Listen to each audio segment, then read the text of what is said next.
আসসালামু আলাইকুম। সবাই কেমন আছেন? দেশ ও দেশের বাহিরে যে যেখান থেকে আমার ভিডিওটা দেখছেন সবাইকে জানাই বিথি রান্নাঘরে স্বাগত। তো দেখেন এখানে কিন্তু একদম কচি একটা মিষ্টি কুমড়া, আর এটা কিন্তু গাছের কিনা না। তো এই মিষ্টি কুমড়াটা একটা ভাই নিয়ে আসছে আপনাদের ভাইয়ার দোকানে সদাইখা। ওই ভাইয়াটা মিলে চাকরি করে, তো ওনার নিজের গাছের।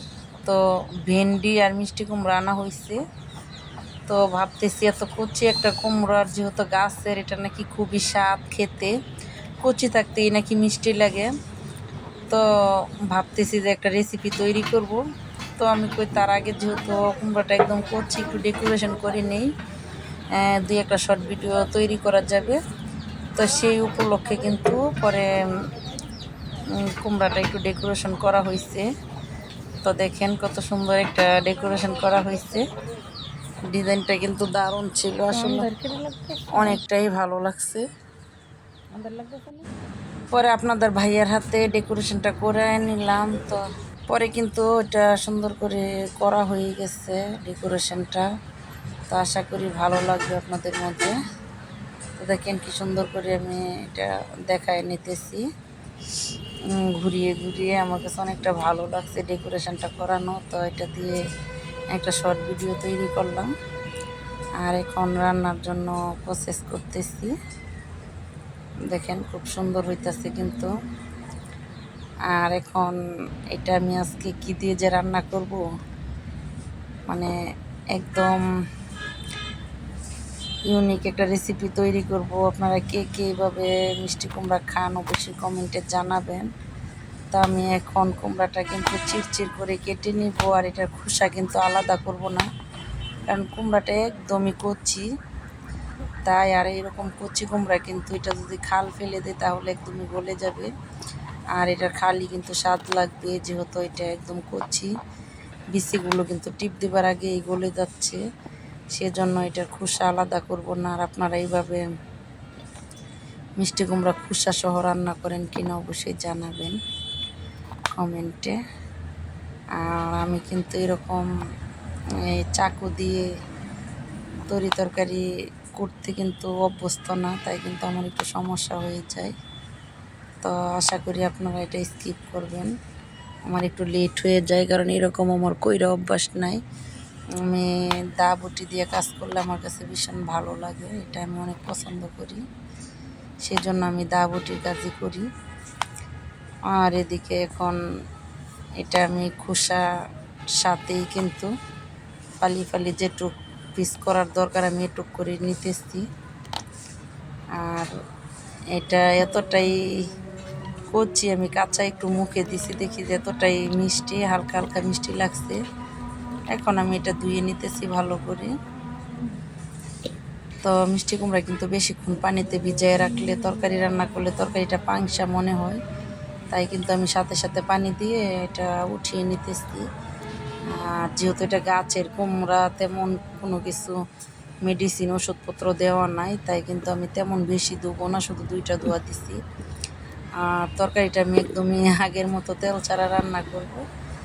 তেল ছাড়া এরকমভাবে রান্না করলে খেতে ভালো লাগে। তো আমি হাঁড়িতে আগে মিষ্টি কুমড়াগুলো দিয়ে দিতেছি। আর এরকম মাটির চুলায় রান্না করলে কিন্তু সত্যিই খেতে ভালো লাগে, দারুণ।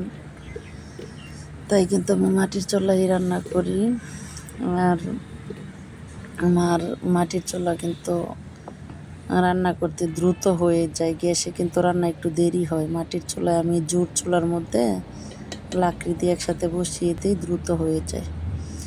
তো কুমড়াগুলো দেওয়া হয়ে গেছে। পরে আমি 1 চামচ মরিচ দিয়ে দিলাম, 1/2 চা চামচ হলুদের গুঁড়ো দিয়ে দিলাম, আর 1/2 চা চামচ থেকেও অর্ধেকের ধনিয়া ফাঁকি দিয়ে দিলাম, আর 1 চা চামচের মতো লবণ দিয়ে দিলাম।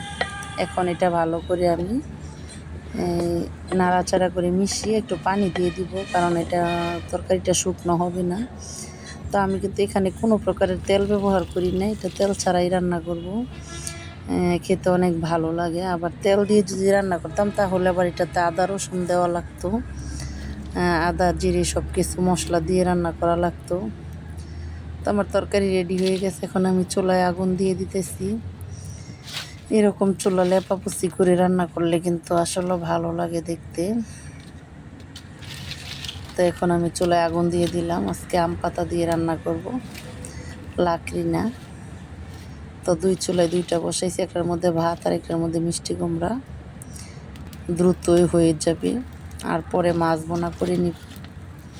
শুটকির বড়া আসছে, আজকের খাবারের মেনু এগুলো। তো দেখেন কত সুন্দর হয়ে কিন্তু জালটা ধরছে। গ্রামের বাড়িতে কে কে এইভাবে রান্না করেন অবশ্যই জানাবেন। ওইদিকে তরকারি বসিয়ে দিয়ে তারপর আমি এখন শুটকিগুলো বেটে নিতেছি। আপনারা চাইলে শুটকি কিন্তু আস্ত দিতে পারেন, কিন্তু আস্ত দিলে দেখা গেছে কাঁটাটা আস্ত থাকে, তো এটা আবার ফেলে দিতে হয়, হাতে ভাপ লাগে, বিরক্ত লাগে। আর বেটে দিলে কাঁটাটা আলাদা করতে হয় না, সেই জন্য আমি বেশিরভাগ বেটেই দিই। তো এখানে আমি 3টা রসুন নিছি, ছোটো একটা পেঁয়াজ নিছি। তো এগুলো এখন বেটে নিব। আর মিষ্টি কুমড়া তরকারিটা কিন্তু ঝাল ঝাল হবে, যেহেতু শুটকি দিয়ে রান্না করবো তেল ছাড়া, তাই কিন্তু আমি অনেকগুলো কাঁচামরিচ নিচ্ছি। তো এখানে আমি এগুলো মরিচগুলো বেটে নিতেছি, কারণ শুটকি তরকারি রান্না করলে মরিচটা যদি পরে দেওয়া হয় তাহলে কিন্তু অনেকটা ভালো লাগে খেতে, তাই কিন্তু আমি মরিচটা পরবর্তীতে দিয়ে দিই। এটা খেতে অনেক স্বাদ আর ফ্লেভারটাও দারুণ আসে। আপনারা কে কীভাবে তরকারি খান অবশ্যই কমেন্ট করবেন। সিলেটের মানুষ এভাবে তরকারি খায় এটা আমি জানি, নরসিংদী জেলার মানুষ এভাবে তরকারি খায়। তো আর কোন জেলার মানুষ এভাবে খেতে পারেন অবশ্যই জানাবেন। তো আমি খুব সুন্দর করে কিন্তু দেখেন নাড়াচাড়া করে দিয়েছি, এটা একটু ঝোল ঝোল থাকবে। আর পেঁয়াজ রসুন দিয়ে যখন তরকারিটা হয়ে আসবে পরে কিন্তু গাঢ় হয়ে যাবে, গাঢ় করে রান্না করব। তো আমি বেটে রাখা পেঁয়াজ মরিচ শুটকি দিয়ে দিলাম, আর এটা ভালো করে কিন্তু আমি এখন মিশিয়ে নিব। দেখেন কত সুন্দর হয়েছে। আসলে লাকড়িতে রান্না কি জানেন, পাতা দিয়ে। এই যে এখন আমি হাতে কাজ করতেছি, চুলার জাল কিন্তু নিভে গেছে। মানে পাতা দিয়ে জাল দিলে কি সাথে সাথে জাল দিতেই হয়, সব কিছু রেডি করে বসতে হয়, তা না হলে জাল বারবার নিভে যায়, ধরাতে হয়, এটাই কষ্ট হয়। তা না হলে অন্য আর কোনো কষ্ট নেই। তো মাশাআল্লাহ দিলে আমার তরকারিটা হয়ে গেছে, কি একটা ফ্লেভার যে আসছে আপনাদেরকে কি বলবো, জিভে জল এসে গেছে। একদম লোভনীয় একটা তরকারি হয়েছে। এরকম একটা শুটকি তরকারি হলে অনায়াসে 2 প্লেট ভাত খাওয়া যাবে, তাতে কোনো সন্দেহ নেই। আর আলহামদুলিল্লাহ খাবারের পরে ভয়েস দিছি, আপনাদের ভাইও খেয়ে অনেক খুশি হয়েছে। আমার একটা দেবর আসছে হঠাৎ করে, ওনাকে ভাত বেড়ে দিছি, উনিও বলতেছে যে অনেক স্বাদ হয়েছে ভাবি তরকারিটা, তেল ছাড়া এরকমভাবে রান্না করছেন, মাছ ছাড়া শুধু শুটকি মাছ দিয়ে, তারপরও খেতে দারুণ লাগছে। তো একটা লাইক দিয়ে ভিডিওটা দেখা শুরু করবেন। সবাই ভালো থাকবেন, সুস্থ থাকবেন, বিথি রান্নাঘরের পাশে থাকবেন, নতুন হলে সাবস্ক্রাইব করবেন। আল্লাহ হাফেজ।